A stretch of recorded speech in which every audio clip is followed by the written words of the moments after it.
Ça fait maintenant 6 mois que je documente mon parcours d'investisseur sur YouTube, sur cette chaîne. Et aujourd'hui, on se retrouve justement pour l'investissement du mois de juin. Alors, j'ai un peu de retard parce qu'on est déjà début juillet quand je tourne la vidéo. Si vous avez suivi la chaîne ces derniers temps, vous avez vu que j'ai transféré mon PEA du coup chez Fortuneo. Et étant donné que ça prend un petit peu de temps, en plus de ça, ajouté à une paye qui était un peu tardive ce mois-ci, et bah du coup forcément, le bilan d'investissement du mois de juin se fait un petit peu tard. À savoir que qui dit mois de juin dit prime et moitié de 13e mois. Alors, ce mois-ci, je ne vais pas investir plus sur mon PEA, mais il y a une partie de mon patrimoine qui va prendre un petit up, et vous allez voir ça juste après.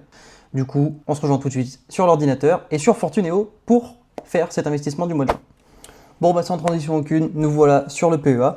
Alors, on peut voir que j'ai actuellement une belle plus-value latente de 1377 €, c'était dur à dire. Mais surtout que j'ai un solde d'espèces assez conséquent de 461 €. Alors, pourquoi autant? Parce que, je vous le rappelle, avant de transférer mon PEA chez Fortuneo, je ne pouvais pas faire mon investissement du mois de mai, si je dis pas de bêtises, sur mon PEA. Donc les 150 € que j'avais mis sur mon compte PEA sont restés en solde d'espèces, tout simplement. Ajoutez à cela les 200 € de ce mois-ci, ça fait 350 à peu près, plus les 80 €. Et oui, parce que comme j'ai fait mon transfert avec un lien de parrainage, et ces 80 €, ils sont partis directement sur le PEA. Donc voilà, les 461 €, ça ne sera pas tout le temps cette somme-là, mais là pour ce mois-ci, c'est quand même plutôt convenable. Si vous me suivez depuis un moment, vous savez que ce qui m'intéresse pour le moment, c'est de renforcer ma part de S&P 500, parce que c'est pour moi l'avenir, encore une fois, c'était le passé et c'est l'avenir. Même si on est bien d'accord que les performances passées ne présagent pas des performances futures, c'est ma conviction. Donc voilà, tout simplement. En fait, il n'y a pas d'autre motif.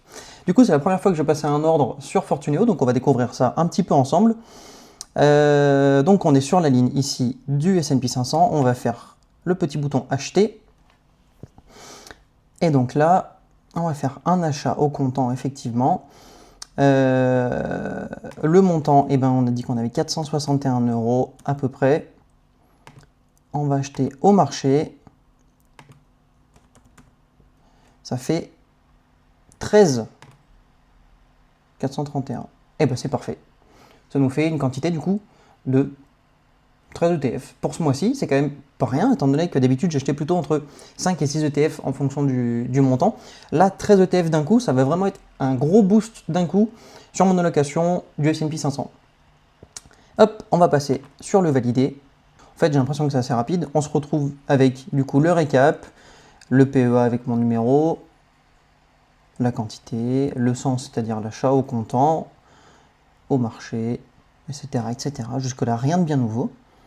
Tac, et ben on va aller sur confirmer l'ordre, hein, tout simplement. Et voilà, votre ordre a bien été transmis. Parfait. On va aller voir dans le carnet des ordres où est-ce que on en est.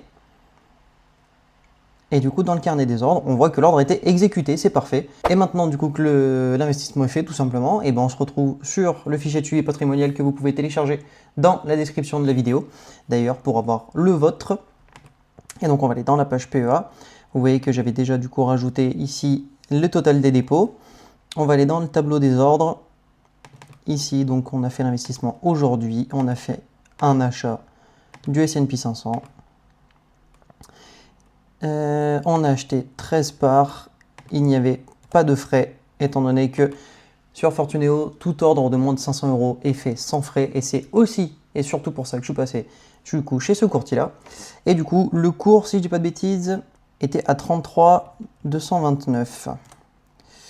Ouais, c'est ça, 33,23, tout à fait. Donc du coup, ça nous fait 431,98 € investis ce jour, c'est bien ce qu'on a vu tout à l'heure. On peut voir que comme tout est automatisé, et ben du coup, ça s'est mis à jour ici. Oui, je vous montre avec le doigt, mais en fait ça sert à rien.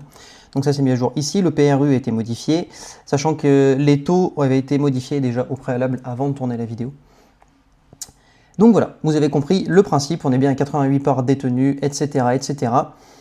Si on retourne sur le dashboard, on voit que du coup ici, ça a changé. On a notre montant investi qui a été modifié, parce que du coup, on investit 200 € plus ce mois-ci, avec la nouvelle valeur de mon PEA. Et pour la deuxième partie de ce bilan d'investissement, on va se retourner vers l'épargne. Épargne qui du coup, elle, a bien step up aussi ce mois-ci. J'ai pas changé actuellement, je voulais faire avec vous. L'ancien solde du coup était bien de 400, ou plutôt 4214 €. Ce mois-ci, j'ai fait mon dépôt habituel, donc au moment de la paye, c'est-à-dire lundi 29 sur mon livret A. On a dit que c'était un dépôt, donc le dépôt mensuel de 350 €. Donc on voit petit step-up ici, qu'on modifiera après bien évidemment.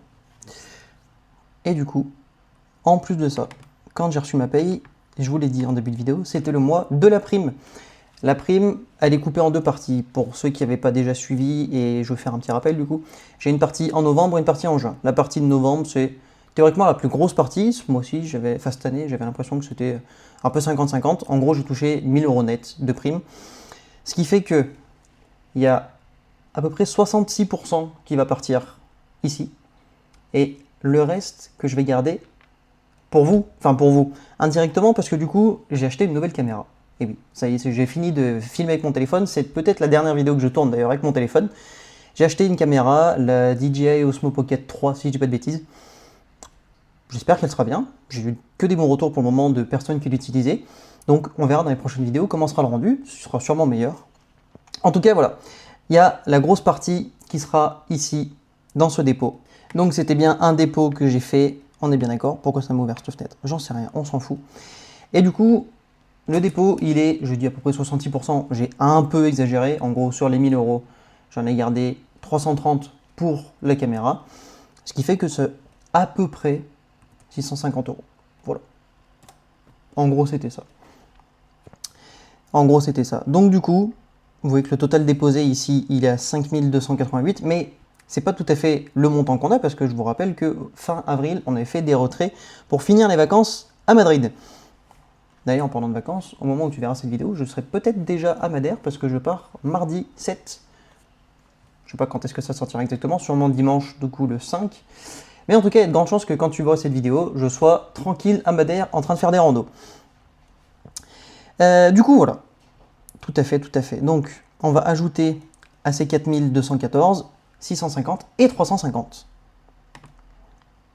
Pour ça, flemme de faire de tête, petite calculatrice, on a dit 4214 plus 350, du coup, classique, plus 650, 5214 €. Finalement, en fait, ça fait plus 1000. Fallait juste réfléchir un petit peu, Théo. 5214 €, du coup, c'est mon épargne de sécurité au 1er juillet 2026.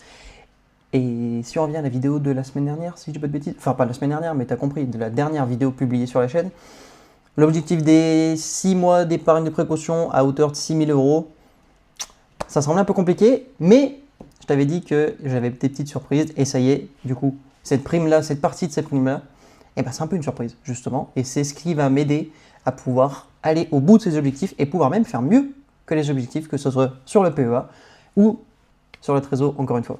Parce que là, du coup, 5214 €, comment dire que c'est très proche des 6000 que je me suis fixé, c'est-à-dire qu'il n'y a même pas 900 €, c'est-à-dire même pas 3 mois en fait. Sachant que il reste 6 mois dans l'année, qu'en plus de ces 6 mois, il me reste encore une partie de ma prime à avoir. Franchement, je pense qu'on est large. Ça ne sera pas possible de ne pas réussir cet objectif-là. Et comme l'objectif du PEA, qui pour le coup, lui, était déjà très bien avancé, qui va finir de se réussir, bien évidemment, on est bien d'accord. Mais là, c'est sûr que ça va passer.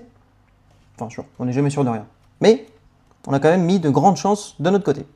Bon, et ben voilà. Un peu de retard, mais l'investissement du mois de juin est fait quand même. Bon, alors, effectivement, il y aura 2 investissements dans ce mois-ci, parce que j'ai fait le mois de juin début juillet, et je ferai juillet fin juillet. Bon, bah, c'est pas grave, hein, c'est comme ça, c'est pas grave. Dans la prochaine vidéo, on verra que, bon, mes investissements sur PEA ne vont pas bouger, je vais continuer d'investir là-dessus, enfin sur cette plateforme. Dans la prochaine vidéo, on verra que le PEA sera toujours mon support. Dans la prochaine vidéo, on verra que mon PEA sera toujours mon support principal d'investissement, mais que j'ai un petit peu fait évoluer ma stratégie sur mes investissements de PEA et que les ETF, bah, c'est peut-être pas uniquement ça qui va faire ma vie d'investisseur. Je t'en dis pas plus, on verra ça dans la prochaine vidéo. En tout cas, si cette vidéo t'a plu, j'espère que c'est le cas. N'hésite pas à me dire dans les commentaires si ça t'a plu. N'hésite pas à me dire, toi, tes investissements du mois de juin, comment ils se portent. Et surtout, n'hésite pas à t'abonner si ce n'est pas déjà fait. D'ailleurs, je te laisse cliquer juste ici pour ça. Ça booste énormément la chaîne. Alors, merci si tu le fais. Et je te laisse cliquer juste là pour voir ma dernière vidéo où je fais le bilan annuel, entre guillemets, mi-annuel plutôt, de mes objectifs de 2026. C'était Théo, je te dis à la prochaine. Ciao!